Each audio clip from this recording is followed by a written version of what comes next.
నిన్న పవన్ కళ్యాణ్ ఒక serious comment చేశాడు. అది ఇప్పుడు వివాదాస్పదమైంది. అనేక చోట్ల అది వైరల్ అయింది. దేశవ్యాప్తంగా కూడా అది మీడియా కవర్ చేస్తుంది. ఆయన ఏ కాంటెక్స్ట్‌లో చేశాడు అనేది చూస్తే, ఆయన మంగళగిరి సీకే కన్వెన్షన్ హాల్‌లో నిన్న ఆహ్, పహల్గామ్ దాడిలో చనిపోయిన మన పౌరులకి ఒక నివాళి అర్పించడానికి ఆ మీటింగు కండోలెన్స్ చేయడానికి చేశారు. అందులో ప్రధానంగా తెలుగు వాళ్ళకి సంబంధించి మధుసూదన్ రావు అని కావలిలో చనిపోయాడు. ఆయన సాఫ్ట్వేర్ ఇంజనీర్గా బెంగళూరులో పనిచేస్తున్నారు. వాళ్ళ భార్య, వాళ్ళ పిల్లలంతా మాట్లాడారు. అట్లాగే వైజాగ్ సంబంధించి చంద్రమౌళి అని సీనియర్ సిటిజన్, ఆయన బ్యాంక్ రిటైర్డ్ ఎంప్లాయీ, ఆయన చనిపోయారు. ఆయనతో కూడా ఉన్న వాళ్ళు అందరూ పరిగెత్తగలిగారు, కానీ ఆయన పరిగెత్తలేకపోయాడు. ఆయనకి హార్ట్ ప్రాబ్లం ఉంది. అలాగా ఆయన్ని కాల్ చేశారు. సో వీళ్ళకి నివాళులర్పించడానికి ప్లస్ మసూద్ రావుకి దాదాపు 50 లక్షలు పార్టీ ఫండ్ కూడా, జనసేన నుంచి ఫండ్ కూడా నిన్న పవన్ కళ్యాణ్ ప్రకటించాడు. ఈ నేపథ్యంలో పవన్ కళ్యాణ్ మాట్లాడుతూ, కాశ్మీర్ మనది, దీంట్లో ఎటువంటి వివాదం లేదు, అట్లాగే కాశ్మీర్లో జరిగిన పహల్గామ్కి ప్రధాన కారణం పాకిస్తాన్ టెర్రరిస్టులే, దీన్ని కూడా కొంతమంది రాజకీయం చేస్తున్నారు, మీరు రాజకీయాల కోసం దేశ భద్రతను తాకట్టు పెట్టకండి, కాంగ్రెస్ నాయకులు కొంతమంది పాకిస్తాన్ భాష మాట్లాడుతున్నారు, పాకిస్తాన్ లాంగ్వేజ్ అన్నాడు ఆయన, పాకిస్తాన్ భాష మాట్లాడుతున్నారు. సో ఇది పాకిస్తాన్ టెర్రరిస్టులు చేసిన దానికి, చేశారనే దానికి మీ దగ్గర ఏం ఆధారాలు ఉన్నాయని అడుగుతున్నారు. కాబట్టి అలాంటి కాంగ్రెస్ నాయకులు మీరు ఇక్కడ ఇండియాలో ఉండకండి, మీకు పాకిస్తాన్ మీద అంత ప్రేమ ఉంటే పాకిస్తాన్కి వెళ్ళిపోండి అనేది ఆయన మాట్లాడాడు. సో మామూలుగా ఆయన మాట్లాడేది చూసినప్పుడు ఎవరికైనా ఇది న్యాయమే కదా. ఇప్పుడు పాకిస్తాన్ టెర్రరిస్టులు అనే/టెర్రరిజం అనేది ఇండియాలో పాకిస్తాన్ హ్యాండ్ లేకుండా టెర్రరిజం ఎప్పుడు లేదు. మనకి 93 అటాక్స్ చూసినా, దాని తర్వాత 2008లో 26/11 ముంబై అటాక్స్ చూసినా, దాని తర్వాత పార్లమెంట్ మీద 2001లో జరిగిన అటాక్స్ చూసినా, 2006లో 2016లో చూసినా, 2019 పుల్వామా అటాక్ చూసినా, అన్నిట్లో కూడా ఖచ్చితంగా పాకిస్తాన్ హ్యాండ్ అనేది మనకు క్లియర్గా కనిపిస్తుంది. సో అలాంటప్పుడు ఈ సంఘటనలో పాకిస్తాన్ హ్యాండ్ లేదు అని చెప్పడానికి వాళ్ళ దగ్గర ఏమి ఆధారాలు లేవు, కాంగ్రెస్ దగ్గర ఎటువంటి ఆధారాలు కూడా లేవు.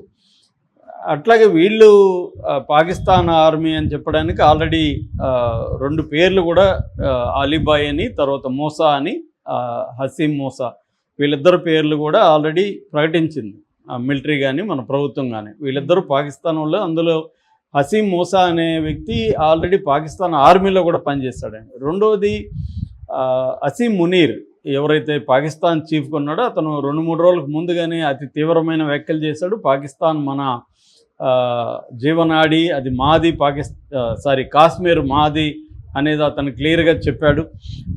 అట్లాగే 2 నేషన్ల థియరీ చెప్పి ముస్లింలంతా రెచ్చగొట్టే ప్రయత్నం కూడా అతను చేశాడు. సో క్లియర్గా అతను ఒక సిగ్నల్ ఇచ్చాడు. ఆ సిగ్నల్ ప్రకారమే ఇక్కడ ఆల్రెడీ 1.5 year బ్యాకే ఈ మూసా అండ్ అలీబాయ్, సో ఈ మూసా అండ్ అలీబాయ్ ఇంకొంతమంది టెర్రరిస్టులు 1.5 year బ్యాకే మన ఇండియాలోకి ఫెన్సింగ్ని బ్రేక్ చేసి వచ్చారు. అక్కడ నుంచి వీళ్ళు అనేక దాడుల్లో కూడా పాల్గొన్నారు అనేది చెప్తున్నారు. క్లియర్గా ఇది పాకిస్తాన్ ప్రేరేపిత ఉగ్రవాదం అనొచ్చు, లేదా పాకిస్తానే డైరెక్ట్గా కూడా ఉగ్రవాదం తయారు చేసి మన దేశంలోకి పంపిస్తుంది. చాలామంది మన సీనియర్ డిఫెన్స్ పర్సనల్స్ అభిప్రాయాలు మనం వింటే, అసలు టెర్రరిస్ట్ అంటే పాకిస్తాన్ ఆర్మీనే నిజమైన టెర్రరిస్ట్ అనేది వాళ్ళ అభిప్రాయం. పాకిస్తాన్ ఆర్మీనే వీళ్ళకి అందరూ ట్రైనింగ్లు ఇచ్చి, అసలు ఈ ఎల్ఈటి అంటే లష్కర్ ఈ తోయిబా లాంటి సంస్థల్ని క్రియేట్ చేసేది పాకిస్తాన్ ఆర్మీనే. ఆ సంస్థ లాంటిదే ఇప్పుడు చేసిన ఈ టెర్రరిస్టు మన దాడులు ఏవైతే ఉన్నాయో అది కూడా వాళ్ళదే. ద రెసిస్టెన్స్ ఫోరం అంటారు, ఫ్రంట్ అంటారు, resistance front, TRF.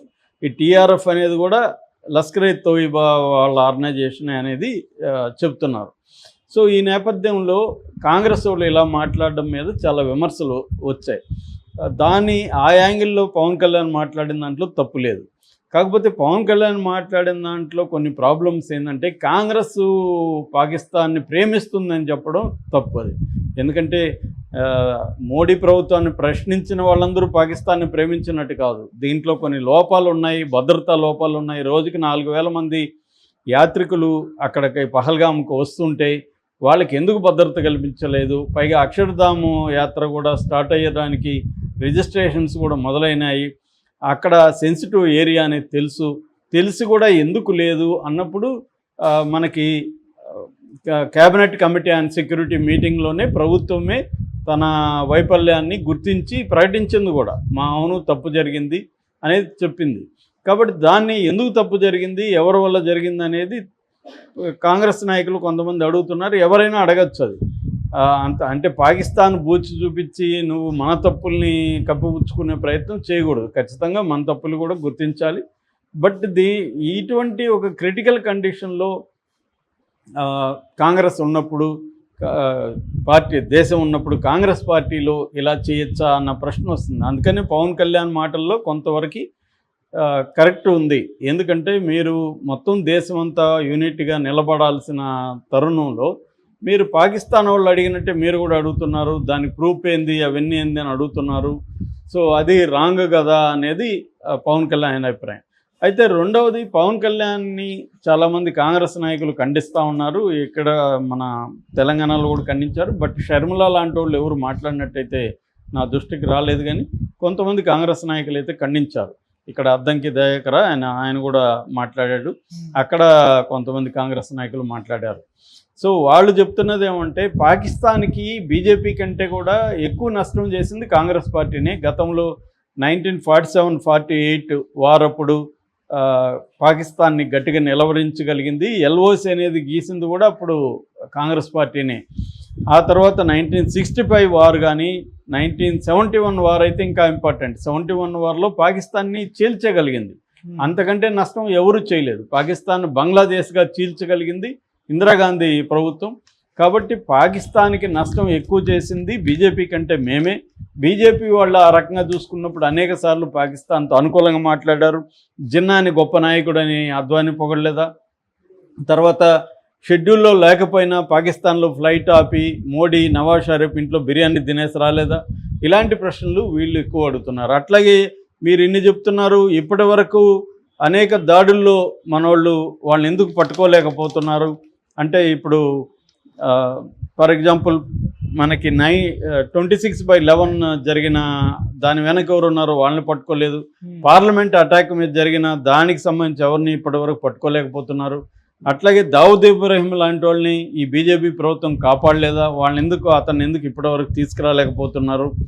Even పుల్వామాలో RDX ఎక్కడి నుంచి వచ్చిందో ఇప్పటివరకు బీజేపీ చెప్పలేకపోతుంది. తర్వాత అజిత్ దోవల్ కొడుకు, మన నేషనల్ సెక్యూరిటీ కౌన్సిల్ సలహాదారుడైన అజిత్ దోవల్ కొడుకు శౌర్య దోవల్ పాకిస్తాన్తో వ్యాపారాలు చేయట్లేదా? ఇలాంటి అనేక ప్రశ్నల్ని బీజేపీని వాళ్ళు అడుగుతున్నారు. సో అయితే ఇక్కడ గుర్తించాల్సిందంటే, బీజేపీ కూడా కొంత డ్యామేజ్ చేయగలిగింది పాకిస్తాన్కి. వీళ్ళు చెప్పే దాంట్లో కొంత నిజం ఉండొచ్చు, కానీ వీళ్ళు కొన్ని చెప్పట్లేదు. ఎందుకంటే ఆర్టికల్ 370 రద్దు అనేది పాకిస్తాన్కి చాలా పెద్ద దెబ్బ.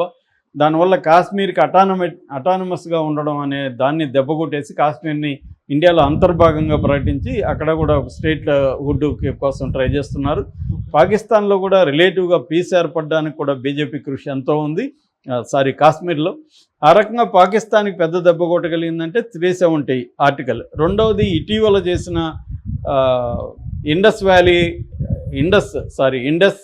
రివర్ వాటర్ ట్రీటీ ఏదైతే ఉందో, ఇండస్ వాటర్ ట్రీటీ అనే దాన్ని రద్దు చేయడం అనేది అతిపెద్ద దెబ్బ పాకిస్తాన్కి. ఇప్పటి వరకు ఏ ప్రభుత్వం కొట్టనంత పెద్ద దెబ్బ. అయితే చాలామంది దీని మీద కూడా కామెంట్లు చేస్తున్నారు, మనం 6 నదులను ఆపేస్తామా అని. 6 నదులను ఆపడం కాదు, నదుల వాటర్ని పెంచాలన్నా తగ్గించాలన్నా చేయొచ్చు. రెండవది, నదులకు సంబంధించి అనేక ఇన్ఫర్మేషన్లు మనమే వాళ్ళకి ఇస్తున్నాం ఇప్పటివరకు.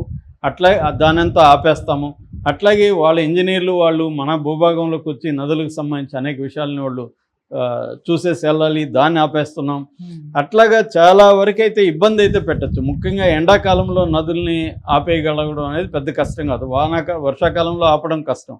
కానీ వర్షాకాలంలో మనం నదుల్లోకి ఎక్కువ వాటర్ అయితే పంపు చేస్తే రివర్స్లో వరదలు వస్తాయి. ఇక్కడ ఆల్రెడీ ఇప్పుడు జాలం నదిలోకి వాటర్ ఎక్కువ పంపు చేయడంతో అక్కడ వరదలు వచ్చాయి.